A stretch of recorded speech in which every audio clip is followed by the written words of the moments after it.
আসসালামু আলাইকুম প্রিয় ভিউয়ার্স, কেমন আছেন সবাই? আশা করি ভালো। আপনাদের সকলকে আমার ওতাকু এম্পায়ার চ্যানেলে স্বাগতম।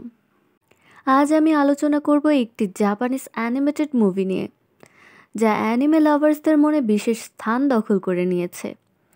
এতক্ষণে নিশ্চয়ই আপনারা বুঝতে পেরেছেন আমি কোন মুভিটির কথা বলছি। জি, আজকে আমি কথা বলবো বিখ্যাত অ্যানিমেটেড মুভি ইয়োর নেম নিয়ে। তাহলে বেশি কথা না বাড়িয়ে চলো যা যাক মূল আলোচনায়।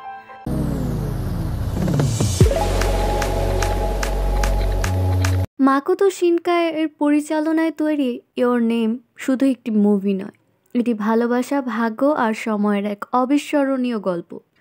ইয়োর নেম মুভির গল্প শুরু হয় দুই কিশোর কিশোরী মিৎসুহা এবং তাকিকে নিয়ে। মিৎসুহা জাপানের গ্রামাঞ্চলে থাকা একটি মেয়ে, আর তাকি টোকিও শহরে বাস করে। হঠাৎ তাদের মধ্যে এক যোগসূত্র তৈরি হয়। একদিন সকালে তারা আবিষ্কার করে তাদের বডি রিপ্লেস হয়ে গেছে, অর্থাৎ তারা একে অপরের দেহে অবস্থান করছে। একই ঘটনা বারবার ঘটতে থাকে। নিজেদের সঠিক দেহে ফিরে আসার পর তাদের কাছে এটি একটি স্বপ্ন মনে হতো। তবে ধীরে ধীরে তারা বুঝতে পারে এটি কোনো স্বপ্ন নয়। প্রথমে ঘটনাগুলো খুব মজার মনে হলেও ধীরে ধীরে গল্পটি নিয়ে আসে কিছু গভীর রহস্য আর আবেগঘন মোড়। তারা কি কখনো একে অপরের সাথে দেখা করতে পারবে? ভাগ্য কি তাদের এক করবে?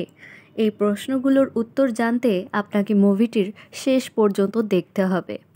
মাকোতো শিনকাইয়ের কাজ মানেই চোখ ধাঁধানো ভিজুয়াল। ইয়োর নেম মুভির মনোমুগ্ধকর প্রাকৃতিক দৃশ্য স্ক্রিন থেকে আপনার চোখ সরাতে দেবে না। শহরের আলোকোজ্জ্বল মুহূর্ত আর সেই বিখ্যাত মিটিওর শাওয়ার, প্রতিটি দৃশ্য এতটাই জীবন্ত আর সুন্দর যা আপনার হৃদয়কে ছুঁয়ে যাবে। একবার এই মুভিটি দেখলে আপনি কখনোই এর কথা ভুলতে পারবেন না। এই মুভির আরেকটি প্রধান আকর্ষণ হলো এর মিউজিক এবং গান, যা মুভির আবেগকে আরও গভীরভাবে অনুভব করতে সাহায্য করে। গানগুলো শুধু শ্রুতিমধুরই না, বরং গল্পের সাথে মিশে যায়। মিউজিকগুলো আবেগের মাত্রা এতটাই বাড়িয়ে দেয় যে আপনি নিজেই প্রেম আর রহস্যের আবেশকে অনুভব করতে পারবেন। তাকি এবং মিৎসুহার চরিত্রগুলো খুবই বাস্তব এবং সহজবোধ্য। তাদের সম্পর্কের জটিলতা, অনুভূতি এবং একে অপরকে খুঁজে পাওয়ার তীব্র আকাঙ্ক্ষা মুভিটিকে আরও আকর্ষণীয় করে তোলে। এই মুভিটির কিছু দৃশ্য আপনাকে কাঁদাবে, আবার কিছু দৃশ্য আপনাকে হাসাবে। মুভির রহস্যগুলো নিয়ে আপনাকে ভাবতে বাধ্য করবে।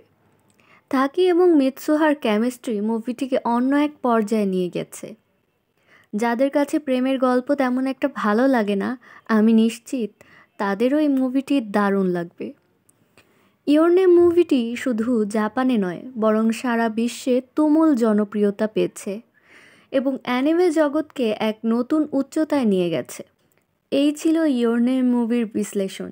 যদি এখনও মুভিটি না দেখে থাকেন তবে সময় নষ্ট না করে দেখে ফেলুন। আর যারা দেখেছেন কমেন্টে জানাতে ভুলবেন না মুভিটি আপনার কাছে কেমন লেগেছে। তো আজকের মতো এ পর্যন্তই। ভিডিওটি ভালো লাগলে লাইক, শেয়ার এবং সাবস্ক্রাইব করতে ভুলবেন না। আবারও ফিরে আসবো নতুন কন্টেন্ট নিয়ে। ততক্ষণ পর্যন্ত ভালো থাকুন, সুস্থ থাকুন আর ভালোবাসার গল্পগুলোতে হারিয়ে যান। Bye bye.